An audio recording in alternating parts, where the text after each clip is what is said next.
Vamos lá. Chamado para o discipulado, lição dessa semana. Quem me ajuda com o verso? Se alguém quer vir após mim, assim mesmo se negue, dia a dia, tome a sua cruz e siga. Portanto, o verso da lição que vai entrar, Lucas 9, 23. Se alguém quiser vir após mim, assim mesmo se negue, dia a dia, tome a sua cruz e me siga. Vamos ao auxiliar da lição, entender quais são os objetivos, o que a gente precisa aprender da lição do discipulado. Primeiro objetivo, que é o de conhecimento, o que a gente precisa saber, o que precisa conhecer. E diz lá. Alguém lê para mim? Conhecer os princípios básicos do discipulado. Então, primeira coisa que a gente tem que aprender na lição dessa semana é conhecer o quê? Os princípios que regem esse termo, discipulado. Ou seja, o que é ser discípulo e por que discípulos? Qual é o sentimento da gente descobrir o que significa ser discípulo ou o que está por trás desse termo discipulado? Sentir desejo de se envolver pessoalmente no discipulado. Portanto, o resultado da compreensão plena de discipulado é imediatamente desejamos ser o quê? Discípulos. Nos envolver na missão.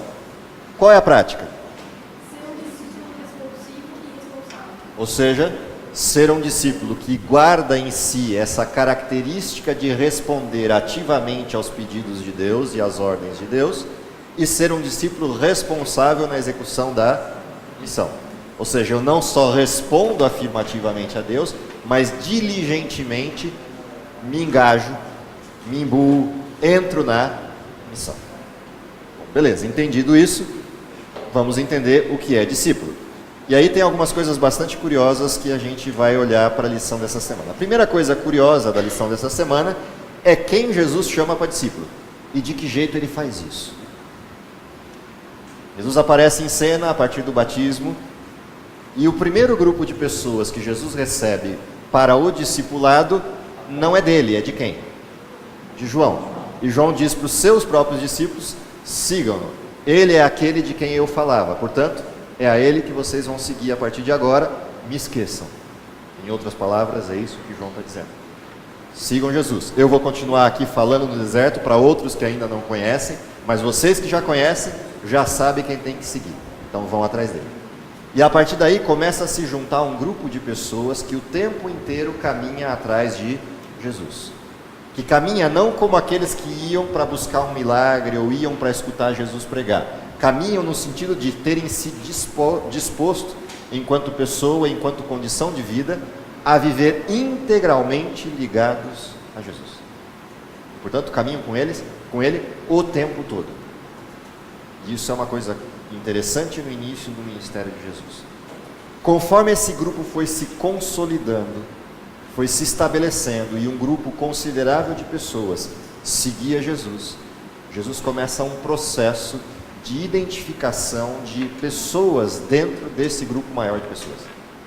Então a primeira coisa que Jesus faz é reunido com todos esses, e Lucas é o que descreve essa cena com maior propriedade.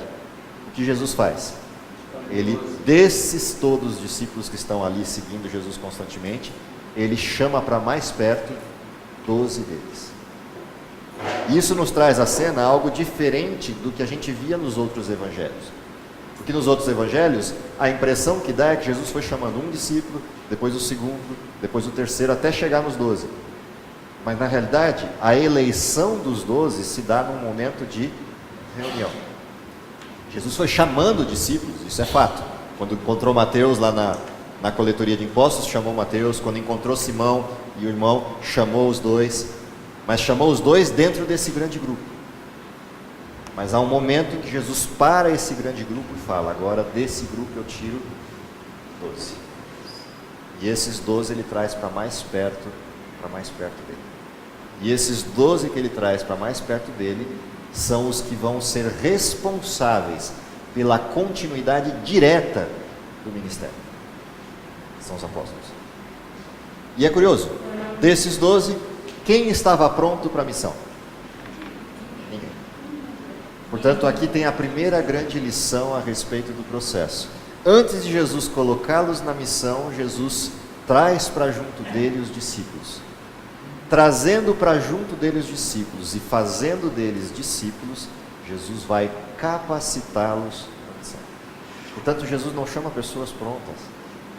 Jesus chama pessoas para serem capacitadas. Ele chama pessoas que têm talentos diferentes, habilidades diferentes, mas nenhuma dessas habilidades está pronta.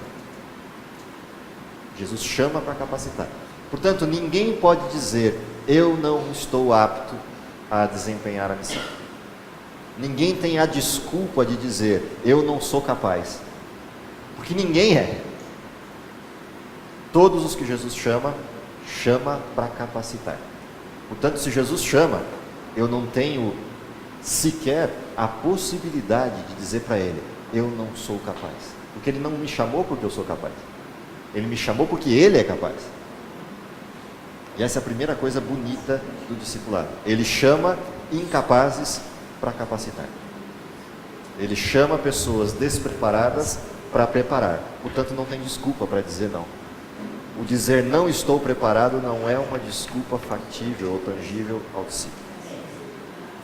Uma outra coisa curiosa no chamado e na elaboração do chamado dos discípulos reside na forma como Jesus ia chegando a cada um.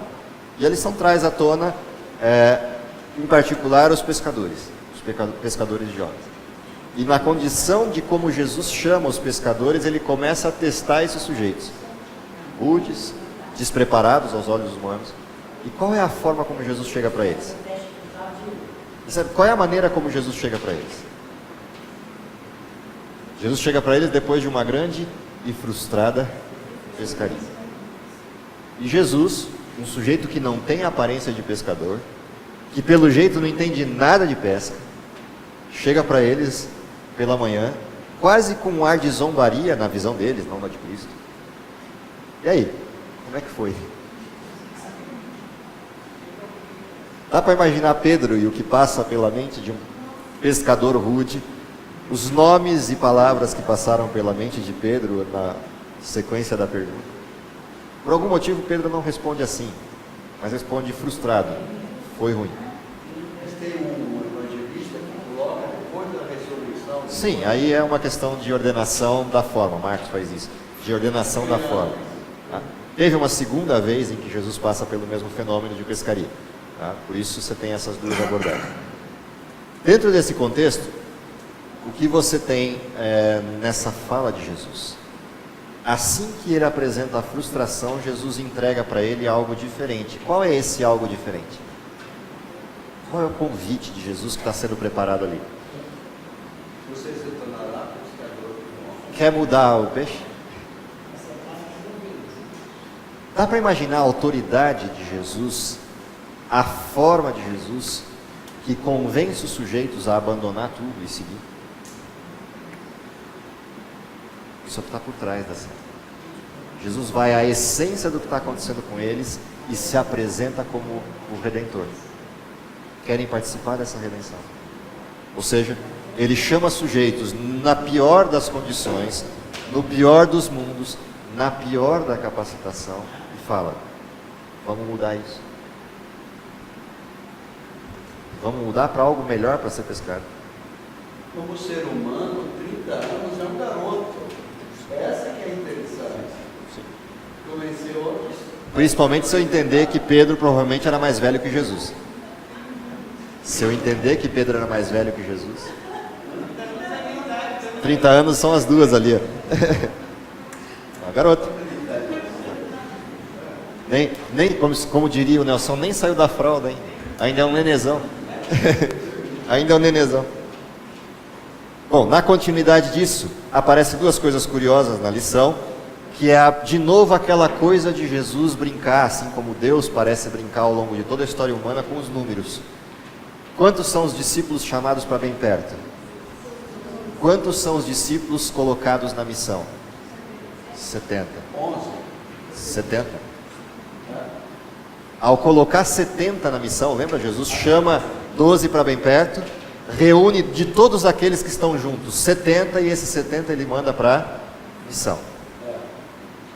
Por que Jesus brinca com os números? A gente não vai se deter muito nisso, até a lição pede para a gente não se deter nisso. Mas essa coisa curiosa de Deus brincar com esses números começa a colocar em xeque algumas coisas. Quantos eram os membros do Sinédrio? 70. Se você volta lá na história, quantos Moisés trouxe para junto dele para ajudar no ministério? 70. 70. Jesus começa a contrapor algumas coisas e estabelecer, fincar estacas em algumas coisas que já vêm sendo fincadas ao longo da história. Caprichosamente, Jesus vai lá e seleciona 70, ou seja, o que ele está demonstrando para os membros do Sinédrio, para as pessoas daquela época. Eu sei o que eu estou fazendo e eu sei quem eu sou. Isso, de certa forma, é um assinte àqueles que se diziam doutores da lei. Vocês têm os seus 70 e eu tenho os meus. Sabe, Jesus começa a estabelecer isso. Judas está entre os discípulos e ele é quem chama para junto dele entre os 12. Dentro dos discípulos gerais, sim, mas dentre os 12, não. Dentre os 12, Jesus puxa esses 12 para mais perto. O que Jesus vê em Judas? Ah, Jesus chama Judas para Judas o trair. O que Jesus vê em Judas? Se esse sujeito se converte, se esse sujeito se transforma, quem ele pode ser? Um líder igual a Paulo. Judas era um sujeito capaz, com talentos naturais, diferente dos outros discípulos. Lembra, Jesus sempre olha para as pessoas, e isso é uma característica do discipulado, a partir do que o sujeito pode se tornar na convivência com ele, e não a partir do que o sujeito é naquele momento. Isso é uma característica do discipulado. Para onde isso nos conduz enquanto processo de discipulado? Então, tem uma cadência, né, como Jesus trabalha o discipulado. Primeiro ele reúne, depois ele empodera, dando autoridade, e por fim, manda para a missão. E é curioso que quando Jesus manda os discípulos para a missão, os 70, qual é a ordem que ele dá para eles? Uma ordem totalmente curiosa. Vão para a missão, mas não levem o quê? Nada. Vão com a roupa do corpo. Sem comida, sem bolsa, sem uma segunda muda. Ou seja, vão como vocês estão. Vocês têm tudo o que precisam. E o tudo que precisam é o Espírito que segue vocês. E eles saem para a missão. O que Jesus está ensinando para a gente? Que coisa é essa que vem para nós hoje? Lembra da oração do Pai Nosso? O que eu oro no Pai Nosso? O pão nosso de cada dia. Ou seja, eu não peço hoje o pão para amanhã. Eu peço hoje de manhã o pão para hoje. E saio para a missão. Essa é a vida do cristão. Ou seja, o cristão vê nesse mundo o quê? Uma passagem. O cristão não olha o dia de amanhã. O cristão olha o hoje. E o hoje com alguém. Portanto, a pergunta da semana passada, que era quem é Jesus, é a que dá condição para eu viver o hoje com Ele. É Jesus cada dia. Isso é o discipulado. Dentro desse contexto, para onde a lição aponta como fechamento? O discipulado tem um formato e um custo. Quanto custa ser discípulo? E em que ser discípulo de Jesus é diferente de ser discípulo de qualquer outro? Percebe que Jesus está vivendo num período áureo da filosofia grega. Apesar de estar no Império Romano, o auge do período grego de filosofia, vindo de Sócrates, Platão, Aristóteles, 300, 400, 500 anos antes de Jesus, redundou em escolas muito fortes dentro do período greco-romano, dentro do período helenístico e do período greco-romano. Essas escolas estavam presentes inclusive no judaísmo. Gamaliel era professor da escola aristotélica, apesar de ser um sujeito do vínculo judaico. Por isso Paulo tem a performance que tem, educado aos pés de Gamaliel. Portanto, era muito forte isso ali. Essa noção de discípulo era muito forte, porque os filósofos, os grandes filósofos, Sócrates, Aristóteles, Platão, os grandes filósofos tinham os seus discípulos. Mas eram discípulos do quê? Do conhecimento desses sujeitos. E cada um deles se tornava um novo filósofo, produzindo conhecimento diferente do filósofo anterior, inclusive criticando o seu professor. Qual a diferença do discípulo de Cristo? Percebe? Qual a diferença do discípulo de Jesus? Há algum conhecimento novo para ser criado? Há alguma verdade nova a ser constituída? Enquanto os discípulos dos filósofos, os discípulos do conhecimento, crendo que o conhecimento vivia ampliação e poderia ser ampliado por eles, os discípulos de Jesus tinham encontrado o quê? O que todo filósofo estava procurando: a verdade. Portanto, não havia nada para ser acrescentado na verdade. Havia algo para ser feito, que é viver a verdade. O que nenhum outro discípulo de nenhum outro filósofo fazia. Portanto, aqui começa a diferença. Qual é o custo de ser discípulo de Jesus? O custo é ser transformado por uma verdade que vem de fora para dentro. Isso é isso. E mais do que isso, o custo é ser transformado por essa verdade e deixar a arrogância de ser quem é, para ser quem Deus quer que seja. Isso muda o contexto do modelo de filosofia. E a grande questão é, o que Jesus queria deles? Só tem uma coisa que Jesus queria dos discípulos, a coisa mais preciosa que eles tinham para fornecer: vida. Vida. É isso que Jesus pediu. Ou seja, Jesus não pediu nada deles além disso. Só isso. Se é que a gente pode falar que isso é só. O que Jesus pediu para eles é: eu quero a sua vida. Você está disposto a dar? Se você me der a sua vida, eu te dou a minha.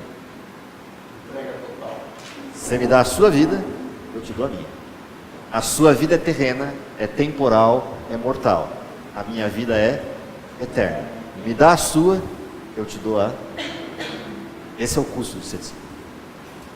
E aqui você leva a resposta para o teu pai, que ele me fez uma pergunta no início da lição. Tá? Leva essa resposta para o teu pai depois. Ele me perguntou, por que o custo, por que parece que toda vez que Jesus chama alguém, é para sofrimento?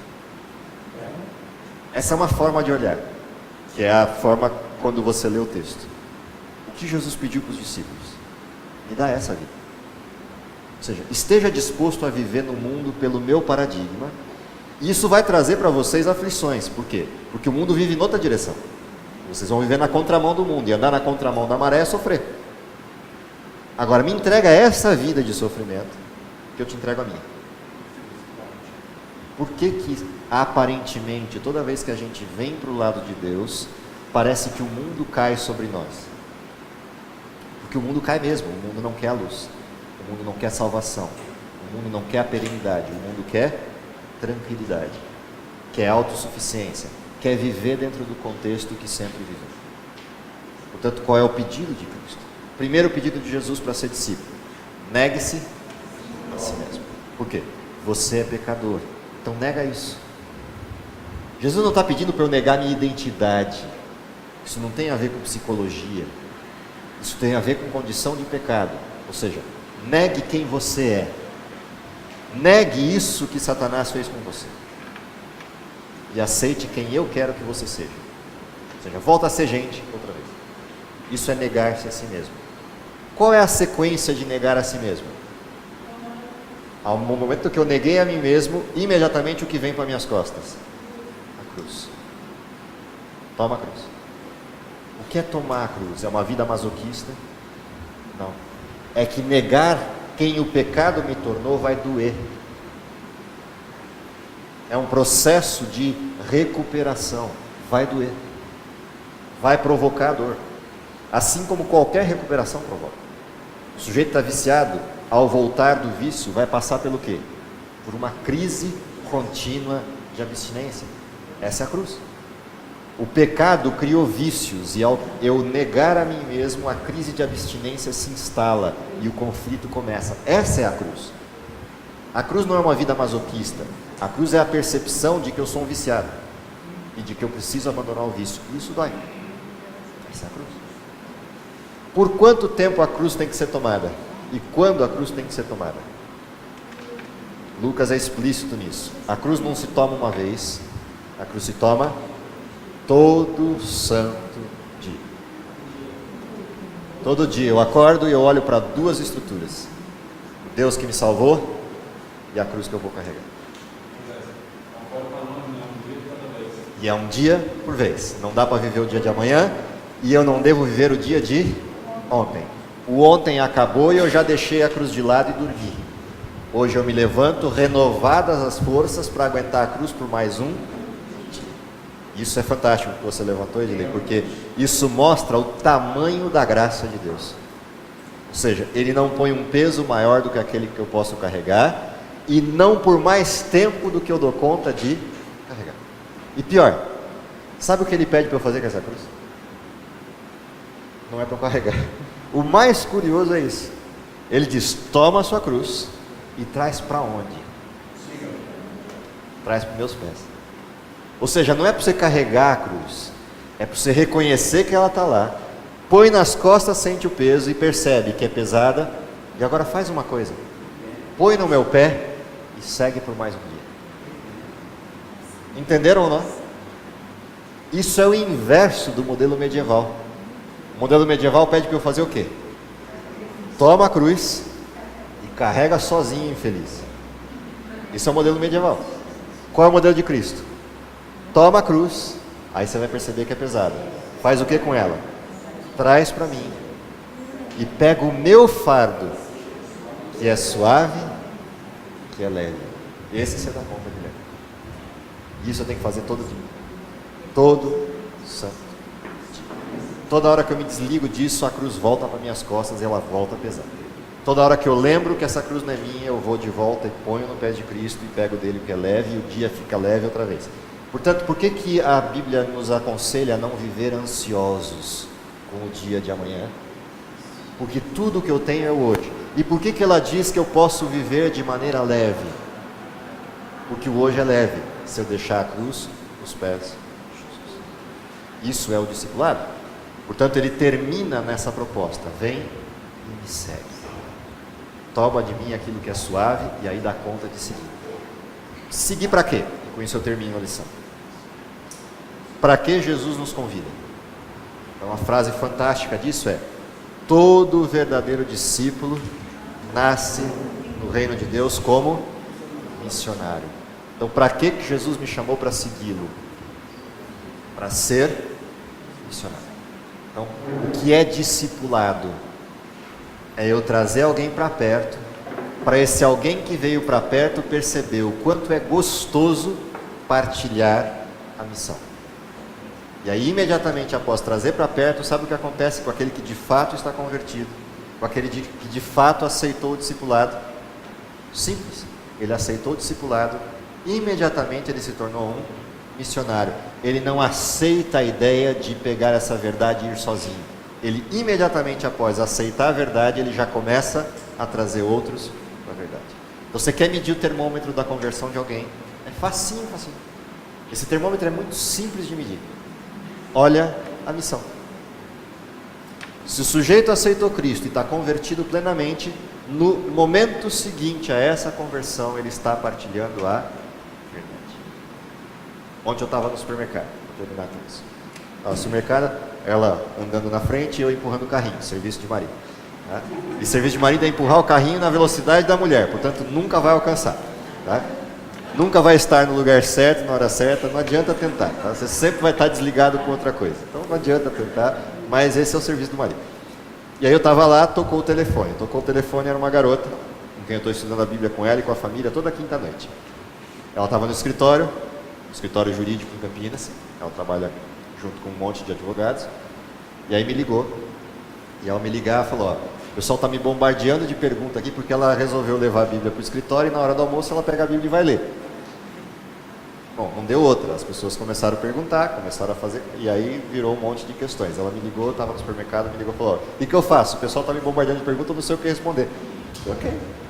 Qual é a pergunta? Aí, enquanto eu estava empurrando o carrinho, eu ia respondendo as perguntas do pessoal que estava lá. Um nada a ver por telefone.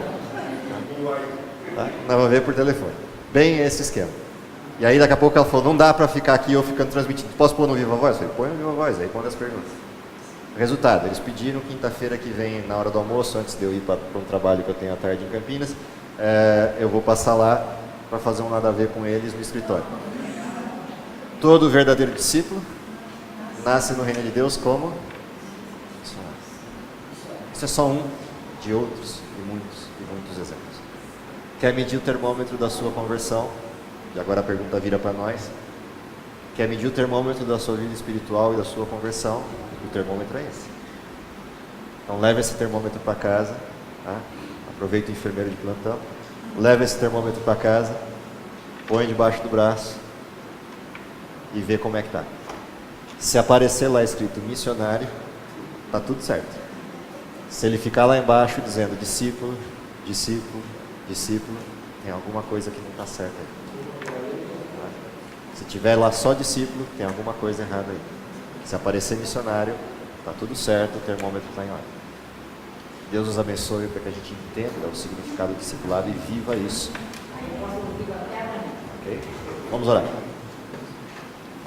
Querido Pai que está nos céus, te agradecemos, em primeiro lugar, pela revelação do Teu Filho, pela disposição em enviá-lo na forma humana, para atingir o nosso coração com a verdade plena de quem é Deus e o tamanho do Seu amor. Te agradecemos porque esse amor nos constrange a tal ponto de podermos nos entregar de forma plena e irrestrita a Ti. Te agradecemos porque essa salvação continua disponível na Tua misericórdia, mas te pedimos poder para que possamos de forma completa responder para nós mesmos quem é esse Cristo maravilhoso e com isso e com essa entrega resolvida em nosso coração, executarmos a missão que deixaste para cada um de nós. Perdoa nossos pecados, encha-nos com Teu Santo Espírito, em nome de Jesus. Amém.